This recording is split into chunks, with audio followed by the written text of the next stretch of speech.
João capítulo 20, do verso 24 ao verso 31, diz assim o texto.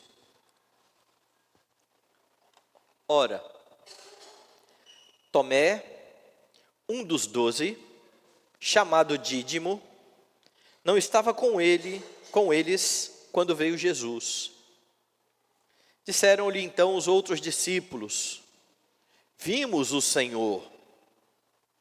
Mas ele respondeu: se eu não vir nas suas mãos o sinal dos cravos, e ali não puser o dedo, e não puser a mão no seu lado, de modo algum acreditarei. Passados 8 dias, estavam outra vez ali reunidos os seus discípulos, e Tomé com eles. Estando as portas trancadas, veio Jesus, pôs-se no meio e disse-lhes: paz seja convosco. E logo disse a Tomé: põe aqui o dedo e vê as minhas mãos, chega também a mão e põe-na no meu lado. Não sejas incrédulo, mas crente. Respondeu-lhe Tomé: Senhor meu e Deus meu. Disse-lhe Jesus: porque me viste, creste? Bem-aventurados os que não viram e creram. Na verdade, fez Jesus diante dos discípulos muitos outros sinais que não estão escritos neste livro. Estes, porém, foram registrados para que creiais que Jesus é o Cristo, o Filho de Deus, e para que, crendo, tenhais vida em seu nome. Oremos. Deus bendito, amado e soberano Senhor, queremos exaltar o Teu nome, queremos agradecer o privilégio que o Senhor mais uma vez nos concede, de nos reunir em Teu nome, de nos apresentar diante do Senhor, certos de que, por meio dos méritos de Jesus, somos aceitos em Tua presença. Somos gratos porque o Senhor se agrada em falar conosco por meio da Tua palavra, e nesse momento em que ela foi lida e que será pregada, que o Senhor, ó Deus, nos mantenha atentos à pregação, que nada venha dispersar, ó Deus, a nossa atenção, que o Teu Espírito ilumine os olhos do nosso coração, para que compreendamos a Escritura, que o Teu Espírito nos capacite a sair daqui e a viver em conformidade com a Tua palavra, para a Tua própria glória. É a nossa oração em nome de Jesus. Amém. Há pessoas que passam por dificuldades tão grandes, tribulações tão grandes, que em meio a toda a confusão exclamam: eu só queria um pouquinho de paz, eu só queria experimentar um pouco de paz. Talvez você já tenha ouvido essa frase sair dos lábios de muitas pessoas, talvez você já tenha dito isso: eu queria um pouco de paz. Será que é possível, no mundo caído, experimentar a paz? Nos versículos anteriores ao texto que eu li nessa noite, você aprendeu sobre a paz de Cristo. Você percebeu que a paz de Cristo, ela é fruto da obra dele na cruz do Calvário, é fruto do seu sacrifício. Jesus pagou o alto preço dos pecados para que inimigos seus fossem reconciliados com Deus. E então Paulo vai falar nestes termos: justificados, pois mediante a fé, temos paz com Deus por meio de Jesus Cristo, o nosso Senhor. A obra de Cristo promoveu a paz entre Deus e os homens. Ao ver Jesus ressurreto, os discípulos que estavam entristecidos experimentaram essa paz. O texto diz que eles foram tomados de alegria. A verdadeira paz, meus irmãos, só é possível na pessoa bendita de Jesus Cristo, e por isso mesmo ela precisa ser anunciada pela igreja. É papel da igreja falar aos homens que estão em trevas que existe um príncipe da paz, que reconcilia pecadores com Deus, para que eles tenham paz com o seu Criador. Jesus diz então aos seus discípulos, comissionando-os, que da mesma forma que o Pai o havia enviado, ele agora estava também enviando os seus apóstolos e sopra o Espírito sobre os apóstolos. Eles deveriam proclamar a boa notícia da ressurreição de Cristo. Jesus vivia. Jesus havia vencido a sepultura. Eles declarariam a vitória do seu Senhor sobre a morte para perdão dos pecados. Essa é a grande mensagem da igreja. Jesus venceu a morte. Curiosamente, o primeiro a receber essa mensagem gloriosa foi um dos apóstolos que não estava naquele momento em que Jesus chegou-se aos seus discípulos, naquele domingo em que Jesus se apresentou e o saudou com a sua paz e mostrou a eles que estava vivo. Tomé estava ausente. A Bíblia não fala a razão, não especifica a razão da ausência deste apóstolo, mas é verdade que ele não estava ali quando Jesus milagrosamente apareceu naquela sala em meio aos seus apóstolos. Hoje a narrativa fala do momento em que Tomé toma conhecimento e agora está também diante do seu Senhor. E nesta narrativa você aprende sobre como é que você consegue experimentar a paz de Cristo. Sobre como é possível experimentar a paz de Cristo. E a primeira lição que você tem aqui acerca disso é que para experimentar a paz de Cristo, você não pode ser incrédulo. Veja como isso se desenvolverá. Os apóstolos estão agora contando a boa nova a Tomé. O verso 24 diz assim: ora, Tomé, um dos 12, chamado Dídimo, não estava com eles quando veio Jesus. João anuncia aos seus leitores aquilo que havia ocorrido. Um dos apóstolos, um dos 11, já que Judas já não estava entre eles, não estava naquele dia. E então, diz o verso 25, disseram-lhe então os outros discípulos: vimos o Senhor. Uma bela notícia.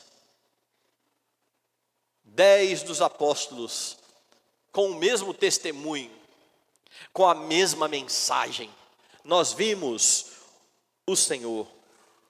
A notícia, sobretudo, por ter vindo dos seus amigos, dos seus companheiros de apostolado, deveria ter levado Tomé a se alegrar de imediato. Deveria ter levado Tomé a experimentar gozo em seu coração. Afinal de contas, ele não estava lá, mas ele ouviu a mensagem que Jesus mandou por meio dos seus apóstolos: Jesus vive. Mas não foi isso que ocorreu. Não houve de imediato alegria por parte de Tomé. O teólogo William Hendrickson, ele faz um comentário interessante sobre isso. Ele fala assim: Tomé foi um dos 12 apóstolos que foram originalmente escolhidos.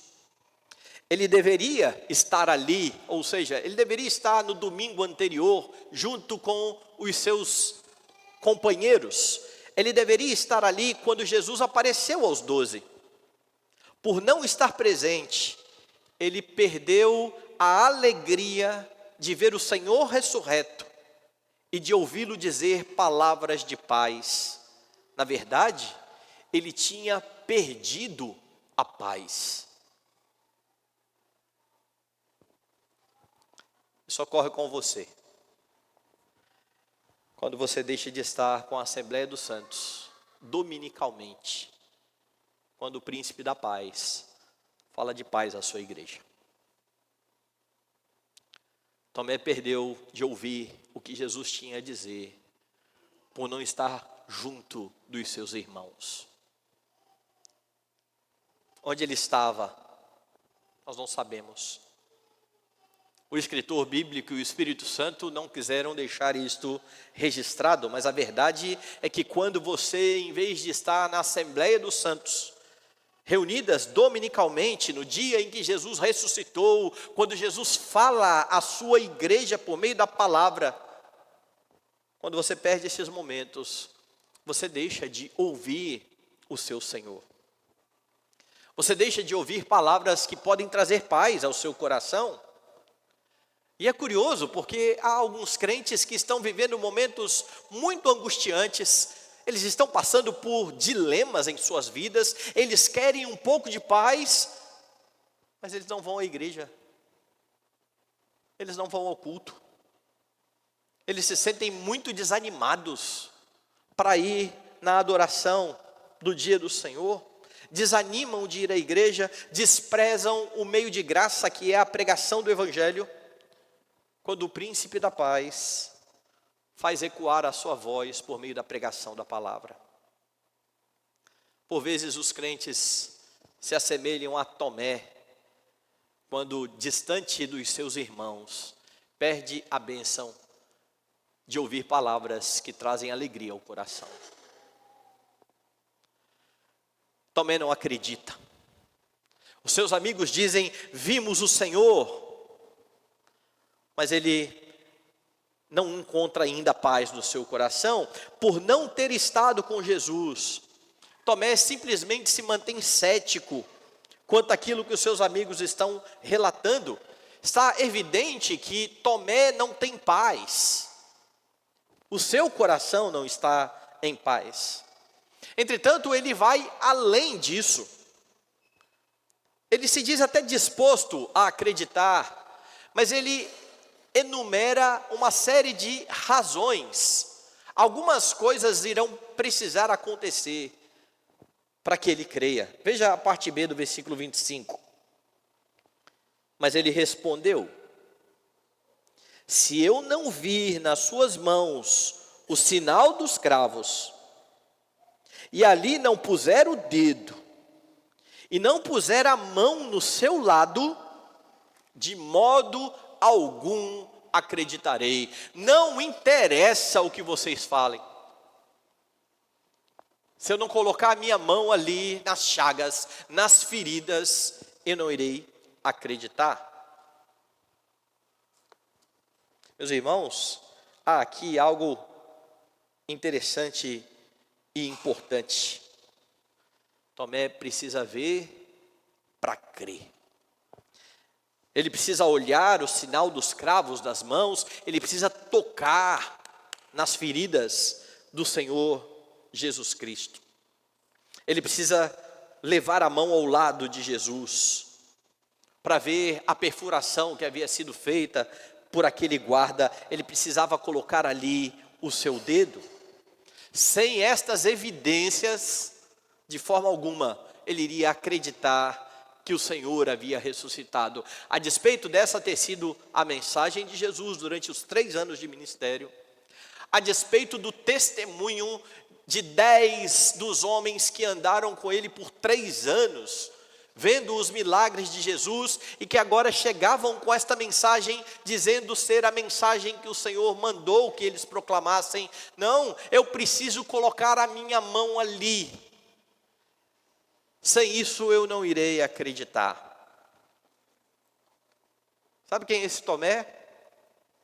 É aquele que lá no capítulo 11, quando por ocasião da chamada de Jesus para curar Lázaro, Jesus se demorou e havia muita perseguição contra Jesus.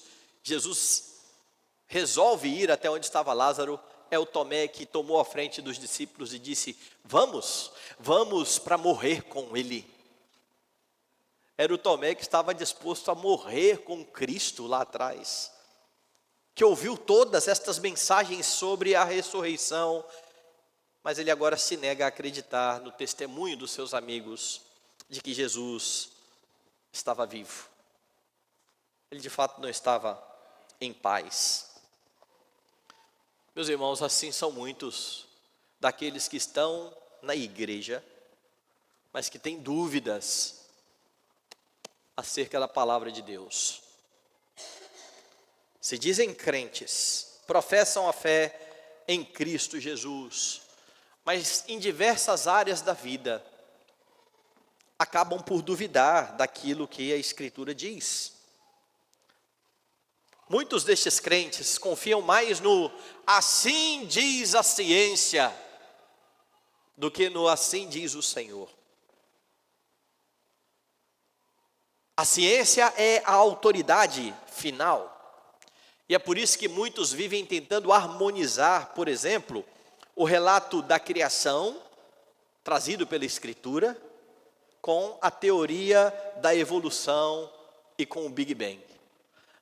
Porque não pode ter sido dessa forma que a Bíblia disse. Afinal de contas, a ciência está dizendo. E então eles tentam dar um jeitinho de tentar casar as duas coisas. Curiosamente, são céticos quanto ao relato bíblico da criação, mas acreditam piamente numa teoria cheia de falhas, que ainda não foi comprovada, cheia de contradições, que vive sendo revisada em alguns pontos, mas a ciência está dizendo. De fato, para muitos, o que vale é o assim diz a ciência. Mais ainda, nós precisamos saber, meus irmãos, que nós não somos contra as evidências científicas, de modo algum. Esse não é o problema. O problema é que há muitos que aparentemente dizem crer nas Escrituras, mas a cada pretensa descoberta arqueológica, eles recebem com um entusiasmo sem tamanho, dizendo, agora sim, isso comprova que a Bíblia está certa. Mas e se a arqueologia não dissesse nada a respeito disso? Você pararia de crer na Bíblia? Você acha que a Bíblia está mais correta ou é mais verdadeira porque houve algum achado arqueológico? Porque se você está baseando a sua fé nisso, a sua fé não é na Escritura, mas você precisa de fontes externas que venham a validar aquilo que você diz que crê. E essas pessoas até tentam convencer outras pessoas de que existe um Deus, mas elas não abrem a Bíblia e pregam o Evangelho, que é o poder de Deus para a salvação do que crê. Eles raciocinam mais ou menos assim, fulano é muito inteligente, eu preciso mostrar para ele provas de que Deus existe. Então eles vão buscar provas na matemática, na física, na cosmologia, para levar pessoas a acreditar que existe um Deus, e isso é inútil. Eu já disse aqui algumas vezes e eu volto a repetir, um ateu pode se convencer de que Deus existe, olhando para as evidências científicas, e a única diferença que isso fará na vida dele, é que em vez de ateu, ele será agora um teísta. Antes ele iria para o inferno como ateu, agora ele vai para o inferno achando que Deus existe. Porque não basta acreditar que Deus existe, é preciso crer em Cristo. Os demônios acreditam em Cristo. Segundo Tiago, eles creem e tremem. Tem mais temor do que muitos homens que dizem aí, creem em Deus e que vivem como se Ele não existisse. De novo, nós não somos contra as evidências, mas não tente pautar a sua fé nas evidências. E por causa dessa ânsia no ver alguma coisa, há muitos anos atrás, divulgou-se uma pretensa descoberta arqueológica. Eu lembro de ter recebido vários e-mails com uma foto de um gigante na escavação, e um homem do lado da cabeça do gigante. E era uma coisa extraordinária. O homem era muito pequeno perto da cabeça do gigante. E essa imagem começou logo a se espalhar entre os crentes. E a mensagem era: olha, a Bíblia tem razão. A Bíblia fala dos gigantes. Encontraram gigantes. E no dia que eu vi a imagem, eu falei: é mentira isso aqui. Lógico que é mentira. Fui pesquisar sobre a imagem e, de fato, era um concurso de Photoshop. E a foto que ganhou foi aquela. Mas você não precisaria nem fazer essa pesquisa para saber que aquilo ali era mentira. Porque aquela cabeça, pretensa cabeça de gigante, maior do que um homem, está mais para aquele gigante lá da Disney, do João e o Pé de Feijão. Já assistiu? Que é um gigantão e ele fica tudo miudinho perto do gigante, do que para os gigantes da Bíblia. Golias, gigante, tinha 2,92 metros. É muito grande. Sobretudo perto de mim, que sou baixinho. Perto de mim ele fica maior ainda. Mas ele não é como o João, o gigante do João e o Pé de Feijão. E por que os crentes foram tão ludibriados assim? Porque eles estão na ânsia de querer alguma coisa que prove a Bíblia deles. Nós não precisamos que nada venha provar a Bíblia. A Bíblia é a verdade porque ela é a palavra de Cristo. Cristo é a verdade. A sua palavra é a verdade. Essa é a afirmação aqui mesmo no Evangelho de João. Mas há outras áreas, há aqueles também que desdenham da suficiência das Escrituras para tratar dos males da alma. Dizem que é necessária a sabedoria humana para lidar com essas questões. A Bíblia é muito simplória. E uma vez eu conversava com uma pessoa acerca de um problema grave que existe na sociedade, que é o problema do alcoolismo. E então uma pessoa disse: não, isso é uma doença. A ciência já provou que isso é uma doença. Eu falei: meu amigo, nós estamos agora numa encruzilhada. Porque a Escritura diz que é pecado. E tratou como pecado. E o tratamento da Escritura é totalmente diferente do tratamento que a ciência dá. E nós vamos precisar decidir se nós vamos ficar com aquilo que a ciência está dizendo acerca da doença, ou se nós vamos acreditar no que Deus disse acerca do pecado da bebedice. Porque Cristo vai solucionar o problema do pecado da bebedice, que exige arrependimento e fé. Mas muitos desdenham e dizem: não, a Bíblia não trata destas coisas. Eu preciso de algo mais. Ansiedade é algo para profissionais. Tristeza profunda é algo para especialistas. A Bíblia fala de forma autoritativa sobre todas estas coisas. E tudo isso, todo esse tipo de pensamento é muito próximo à incredulidade de Tomé. E nós olhamos e falamos: puxa, mas esse Tomé era um incrédulo mesmo. Ele tem que ver para crer. Ele não crê só na palavra que ele ouviu.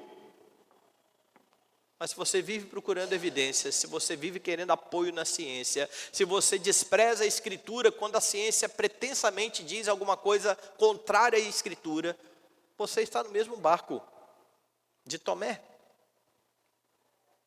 A mensagem dos apóstolos e a palavra era a palavra de Jesus. Mas ele se manteve incrédulo. Ele precisava de provas, de evidências. Ele precisava ver para crer.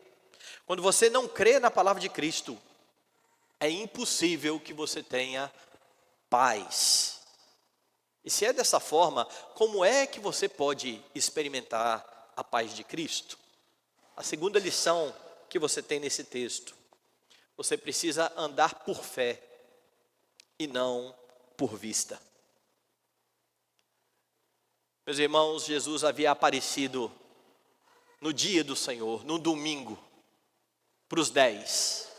Havia saudado estes homens com a sua paz. Havia levado alegria ao coração de cada um deles. Tomé não estava acreditando naquilo que eles tinham relatado. 8 dias se passaram desde a primeira aparição do Senhor neste domingo. Dê uma olhada aí no verso 26. Passados 8 dias, estavam outra vez ali reunidos os seus discípulos e Tomé com eles. Estando as portas trancadas, veio Jesus e pôs-se no meio deles. A maior parte dos comentaristas entende, e eu concordo plenamente com eles, que estes 8 dias englobam inclusive o domingo anterior. E se é dessa forma, você tem domingo, segunda, terça, quarta, quinta, sexta, sábado, domingo. Jesus aparece em mais um domingo. E a ênfase de João continua sendo no dia de domingo, no dia do Senhor, no dia da ressurreição. E esse é um detalhe bastante curioso. Jesus esperou uma semana para aparecer para Tomé no dia do Senhor. E a cena, ela é bastante parecida. A cena é como a cena do domingo anterior. Os discípulos estavam a portas fechadas, Jesus apareceu no meio deles. O texto está dizendo a mesma coisa, veja. Estavam outra vez reunidos os seus discípulos, Tomé com eles, estando as portas trancadas. Veio Jesus, pôs-se no meio deles e disse-lhes: paz seja convosco. A diferença é que agora Tomé está com eles. Mas Jesus repete exatamente o que havia feito no domingo anterior. Eles estão lá dentro de casa, ele não bate na porta, ele simplesmente aparece milagrosamente no meio deles. A saudação exatamente a mesma. Paz seja convosco. O discípulo que demonstrou incredulidade está ali. Jesus não dá oportunidade para que ninguém diga nada. Ele saúda, paz seja convosco, imediatamente ele se dirige a Tomé. Veja o verso 27. E logo disse a Tomé: põe aqui o dedo e vê as minhas mãos, chega também a mão e põe-na no meu lado, não sejas incrédulo, mas crente. Ao aparecer, Jesus não fica esperando os discípulos se alegrarem, falarem alguma coisa, ele se dirige diretamente a Tomé. Põe aqui a sua mão. Coloca aqui o seu dedo. Não seja incrédulo. Jesus está sendo tolerante com o seu apóstolo, mas ele não deixa de repreender o seu apóstolo. É por isso que, a despeito da tolerância com aquele que estava se mostrando incrédulo, dizendo: você quer prova? Bota a mão aqui. Bota a mão aqui. Vem a repreensão. Não seja incrédulo. Seja crente. O texto não informa se Tomé de fato botou a sua mão. Mas visto que Jesus está ordenando isso, possivelmente ele de fato tenha ido lá e colocado a mão nas feridas de Jesus. E então ele faz uma bela confissão. Veja o verso 28. Respondeu-lhe Tomé: Senhor meu e Deus meu. Não apenas Senhor meu, Deus meu. Tomé agora chama Jesus de seu Deus, seu Senhor, porque Jesus, como Deus, a tudo conhece. Jesus sabia da incredulidade daquele coração, Jesus não chegou ali e tomou conhecimento pelos outros apóstolos que disseram assim: Senhor, acredita que nós falamos para Tomé, e Tomé não quis acreditar. Ninguém falou nada. Jesus o saudou e se dirigiu a ele. Coloque a mão, coloque o seu dedo aqui no meu lado. É aí que vem a confissão. Você tem um Deus que conhece o seu coração, os seus pensamentos, as suas fraquezas, a sua incredulidade. Jesus sabe tudo aquilo que se passa em seu coração. Mas até mesmo quando a incredulidade invade o seu coração, isso é conhecido pelo seu Senhor. E se você é mesmo uma das ovelhas de Cristo, certamente Ele vai ser tolerante com você, como Ele está sendo aqui com Tomé. 3 anos andando com o Senhor. Alguns destes anos ouvindo a mensagem de que Cristo ressuscitaria. Tendo seus amigos testemunhando que isso de fato ocorreu. Não dando ouvidos. Jesus se apresenta a ele, trata com ele. E ele fará isso com você. Ele conhece a nossa estrutura, diz o salmista, e sabe que somos pó. Entretanto, a despeito da tolerância, isso não vai excluir o fato de que Jesus irá repreender a sua falta de fé e a sua incredulidade. Porque isso não é desconhecido dele. E esta é uma das coisas que ele irá tratar na sua vida. Sabendo disto, lute contra a incredulidade que muitas vezes vai tentar ganhar espaço em seu coração, em vários locais. A Escritura precisa ser a lente que você usa para julgar todas as coisas. Você não toma conhecimento daquilo que a ciência diz, e então você, a partir da ciência, vai julgar a Escritura. É o contrário. É firmado na Escritura que você vai avaliar achados científicos, descobertas científicas, ideologias, filosofias. Tudo isso precisa ser avaliado pelo crivo da palavra de Deus. De outra forma, você vai ser levado a questionar muitas coisas. E Jesus tratará o seu coração. Veja que Jesus aceita a adoração de Tomé, o que mostra que ele de fato é o próprio Deus. Senhor meu e Deus meu. Mas a despeito de aceitar a adoração, ele faz outra repreensão, verso 29. Respondeu, disse-lhe Jesus: por que me viste e creste? Bem-aventurados os que não viram e creram.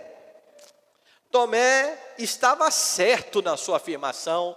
Tomé estava certo quando disse que Jesus era o próprio Deus e o próprio Senhor, mas ele deveria ter crido assim que ele ouviu a notícia de que Jesus ressuscitou. Ele deveria ter crido na palavra enviada por meio de Cristo pelos apóstolos. Ele ouviu a boa nova, mas em vez de crer, ele falou: quero evidência. Eu quero prova. Não basta a palavra. E é por isso que Jesus diz aqui que felizes são aqueles que não viram e creram.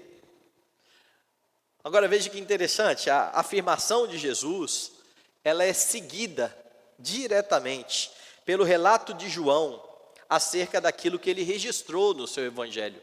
João já se aproxima do final do evangelho.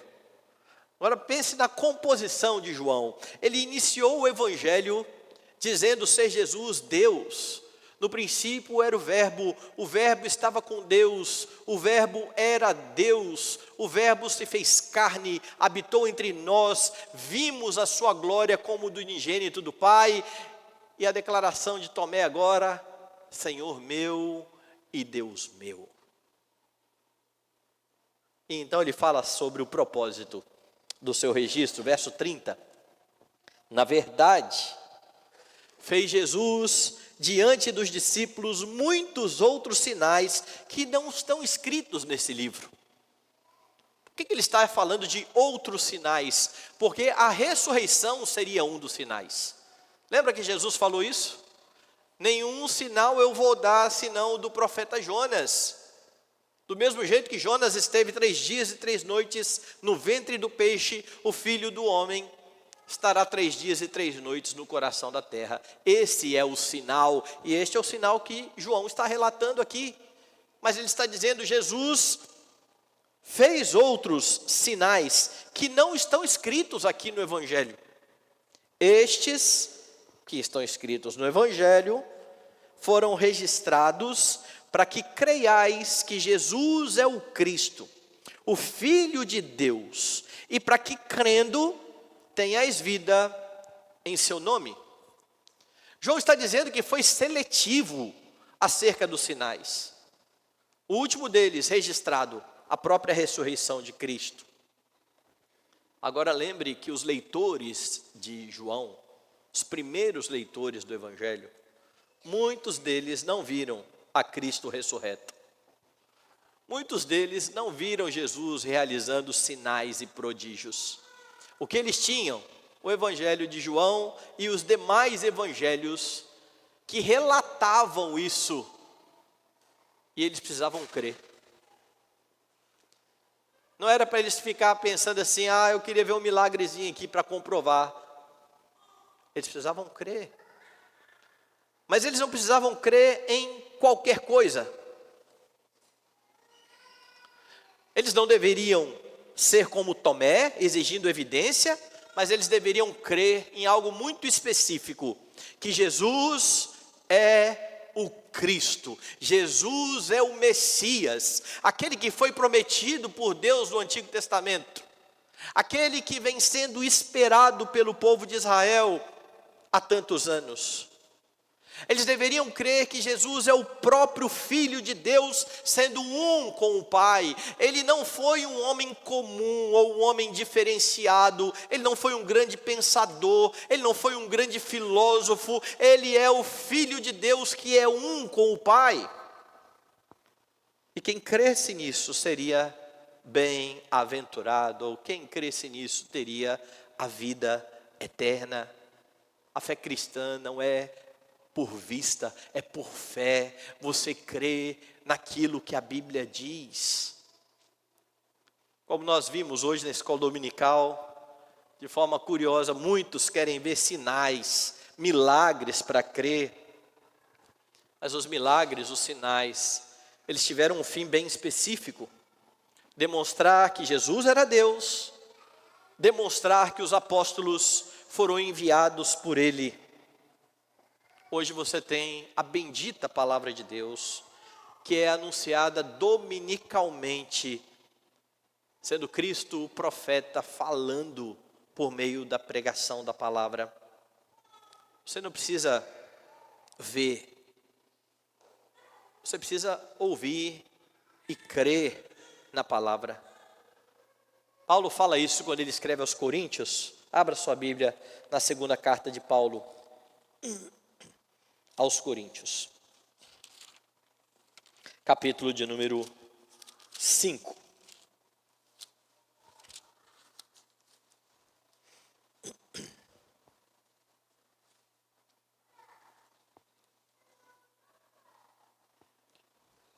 Paulo diz assim, nos versículos 6 e 7.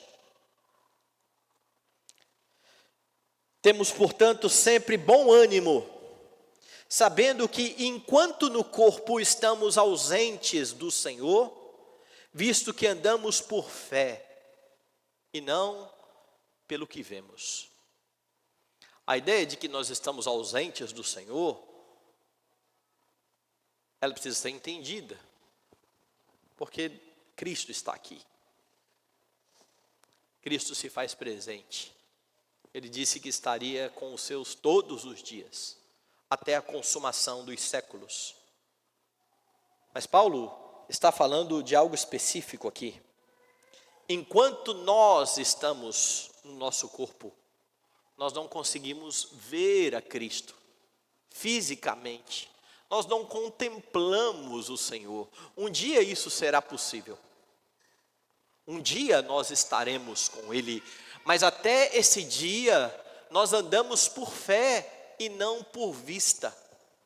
Nós cremos que Jesus está conosco todos os dias e assim estará até a consumação dos séculos. Este é o ponto de Paulo.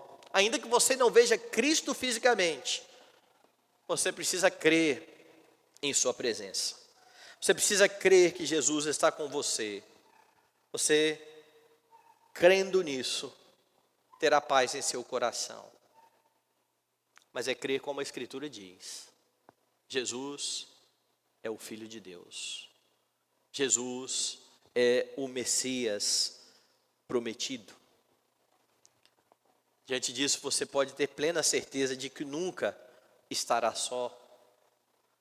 De que o sumo sacerdote perfeito, que em tudo foi tentado à sua semelhança, não só conhece muito bem a você, como está presente em você, por meio do seu Espírito Santo. Há muitos crentes que até conhecem a Bíblia, sabem o que a Bíblia diz, conhecem as leis, os princípios, mas para tomar as suas decisões, em vez de colocar em prática aquilo que eles sabem, eles querem um sinal para comprovar. Para crer no que a Bíblia diz, eles precisam de uma evidência externa. A Escritura não precisa dessa comprovação, ela é a bendita palavra de Cristo, inspirada, infalível, suficiente para a sua vida e para a sua piedade. Você não crê na Bíblia porque tem alguma prova extra-bíblica. Você pressupõe a verdade. Você parte do princípio de que o que está na Escritura é a verdade. E como eu disse, a partir da Escritura você julga todas as coisas. Você não precisa ver para crer. Infelizmente, há aqueles que acham que representações de Jesus irão ajudar a fé de alguns. Olha, eu levei alguém para ver o filme A Paixão de Cristo, isso impactou tanto aquela pessoa. Isso ajuda o incrédulo a compreender melhor. Eles tentam justificar assim os filmes que retratam a Cristo e que segundo os nossos padrões de fé são pecado. Qualquer representação de Cristo é pecado. Mas eles dizem, não, tem gente sendo edificada, tem gente sendo salva por isso. E as palavras de Jesus continuam a ecoar. Bem-aventurados os que não viram e creram. Há um autor, Tony Henke, que tem um livro que todo crente deveria ler, chamado A Guerra dos Espetáculos. E ele fala de forma maravilhosa acerca desse assunto. Diz assim Tony Henke, preste atenção, no Calvário, Satanás triunfou visivelmente, mas Cristo triunfou invisivelmente. Essa é a razão pela qual filmes bíblicos e recriações cinematográficas da cruz nada acrescentam ao espetáculo da cruz. E muitas vezes roubam-lhe algo, deixando-nos com um imaginário vívido da tortura física e da derrota de um homem, mas esvaziando o espetáculo das suas mais surpreendentes glórias. Incapazes de retratar na tela a divindade de Cristo, ou a sua obra singular como sacerdote que fez expiação, o Salvador que levou sobre si a ira, o Cordeiro Pascal, o servo sofredor, aquele que esmagou a cabeça da serpente, o homem de guerra cósmico, o capitão do segundo êxodo e o alfa da nova criação. Ele diz um pouco mais: a cada semana, a igreja local reencena os mesmos atos. A pregação da Bíblia, a mesa do Senhor, o batismo com água, todos eles espetáculos pequenos, repetidos e baseados na fé, diferentes dos espetáculos do mundo que são baseados na visão, inéditos e passageiros.